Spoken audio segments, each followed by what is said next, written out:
Do I have everybody's attention now?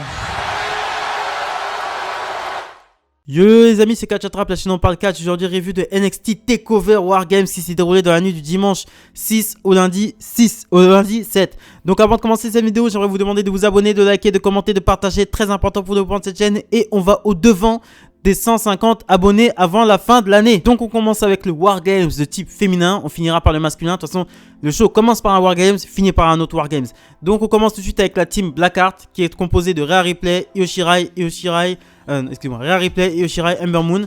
Et la team Candice LeRae qui est composée de Toni Storm, Dakota Kai et Raquel Gonzalez. Donc comme on nous l'avait teasé dans le dernier NXT, Io Shirai, qu'est-ce que j'ai avec Io Shirai? Shotzi Blackheart arrive avec son nouveau tank, donc il est un peu plus gros que celui qu'elle avait d'habitude. Et il a une tête de mort en plein milieu, vous verrez sur la photo. Donc Dakota Kai commence ce match avec Ember Moon. Elles sont rejointes par Shotzi Blackheart qui ramène une caisse à outils. Elles sont rejointes par Raquel Gonzalez. Elles sont rejointes par Rhea Ripley qui ouvre la caisse à outils parce que Shotzi Blackheart vient sur le ring avec une caisse à outils mais ne pense pas à l'ouvrir. Donc elle prend un mini sledgehammer et elle se bat un peu avec. Donc elles sont rejointes par Toni Storm qui ramène des kendo sticks. Elles sont rejointes par Io Shirai, mais elles sont pas rejointes par Io Shirai tout de suite parce que Io Shirai est la dernière à rentrer pour son équipe, mais elle ramène des échelles, etc. Mais Raquel Gonzalez ça bloque à l'extérieur du ring. Et ensuite elle essaie de revenir sur le ring, elle essaie de venir sur le ring, mais Toni Storm bloque carrément la porte avec sa ceinture. Et au moment où Candice LeRae doit arriver sur le ring, normalement elle doit se faire face à Io Shirai. Donc elle fait face à Io Shirai. Et ensuite quand la porte de la cage s'ouvre, Indi Hartwell arrive pour attaquer Io Shirai à l'extérieur, ce qui permet à Candice LeRae de rentrer tranquillement dans la cage. Donc Indi Hartwell s'attaque à Io Shirai, bloque la cage avec un cadenas. Et ensuite à un moment donné aussi tu as Candice LeRae à l'extérieur, à l'intérieur de la cage qui fait une sorte de stomp sur Shotzi Blackheart. Mais l'arbitre refuse de faire le compter parce que Io Shirai n'est pas sur le ring. Donc ça fait que pour que le Wargames commence, il faut que toutes les deux équipes soient sur le ring. Donc à un moment donné Io Shirai passe par-dessus la cage, se met une poubelle sur la tête et fait une sorte de dive sur tout le monde. À un moment donné, t'as Ember Moon aussi qui fait une éclipse sur Dakota Kai sur l'arête de la chaise. C'était extrêmement violent. T'as Shotzi Blackheart aussi qui monte sur l'échelle pour faire un sweat-on sweat-on sur Candice LeRae. Mais attendez, elle monte sur Candice LeRae et Shotzi Blackheart sont au-dessus de la cage. Elles se battent. Candice LeRae tombe sur un amas de chaises.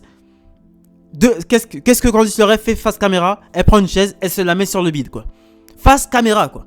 C'était flagrant mais comme never quoi. Mais je sais pas comment on peut tolérer, comment la WWE peut tolérer des botches, des trucs comme ça en 2020 quoi. Pourquoi elle a pris la chaise, elle l'a mis sur elle? T'es tombé sur un amas de chaise. Elle te fait le Davin Swenton sur la chaise. Dans tous les cas, il y aura un contact entre toi et la chaise, que ce soit en haut ou en bas. Aucun sens. Donc à un moment donné, à la fin de l'année, absus révélateur. À la fin du show, à la fin du match, Raquel Gonzalez met un powerbomb de la troisième corde directement sur une table, sur une échelle à Io Shirai.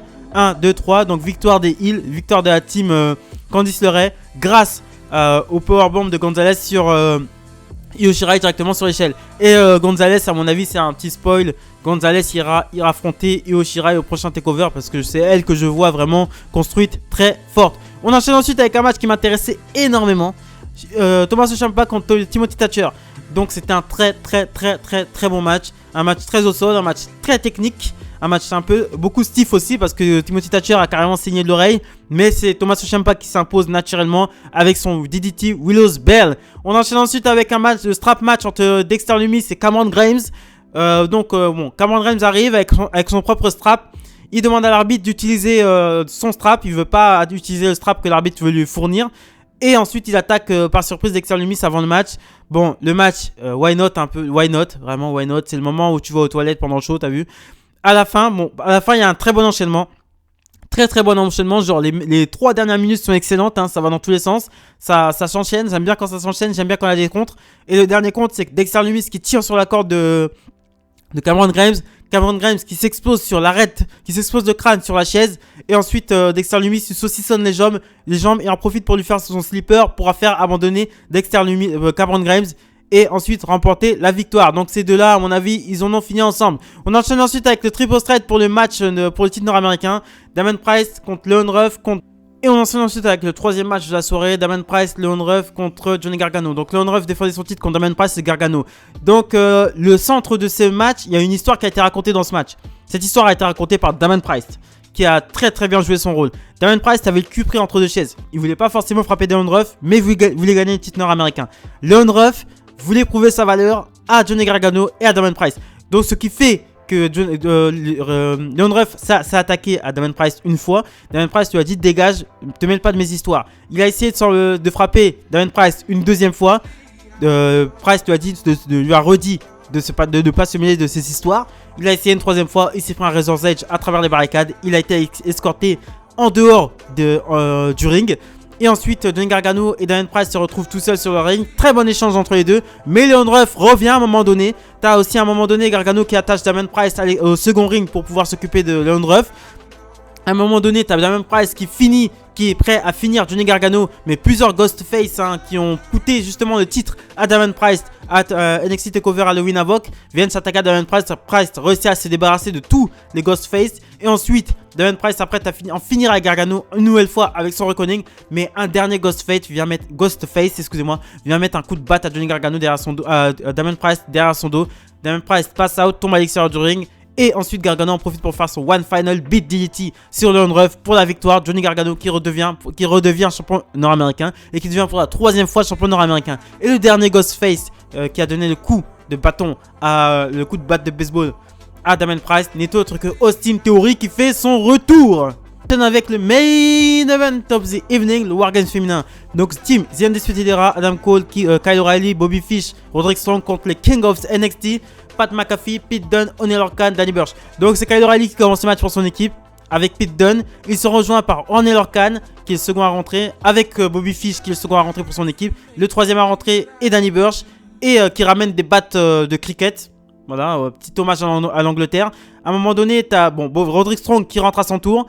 T'as Pat McAfee qui rentre en dernier et qui met des tables sur le ring à l'effigie de tous les Undisputed Era. Donc t'avais une table au nom d'Adam Cole, une table au nom de Roderick Strong, une table au nom de O'Reilly, une table au nom de Fish. Donc à un moment donné, t'as Roderick Strong qui passe à travers sa table qui était faite à son effigie par un moonsault de Pat McAfee. À un moment donné, t'as Adam Cole qui rentre dans le ring. Adam Cole rentre dans le ring, il se retrouve face à McAfee et ses mercenaires. Adam Cole prend un extincteur pour essayer de se défendre. À un moment donné, t'as Pat McAfee qui place une prise en 4 sur Roderick Strong, sur Adam Cole. T'as Roderick Strong qui fait passer Pete Dunne et Danny Burch à travers une table avec un splash. À la base, Pete Dunne devait tomber sur Danny Burch qui était allongé sur une table, mais Pete Dunne n'est pas tombé assez fort, donc la table n'a pas cassé.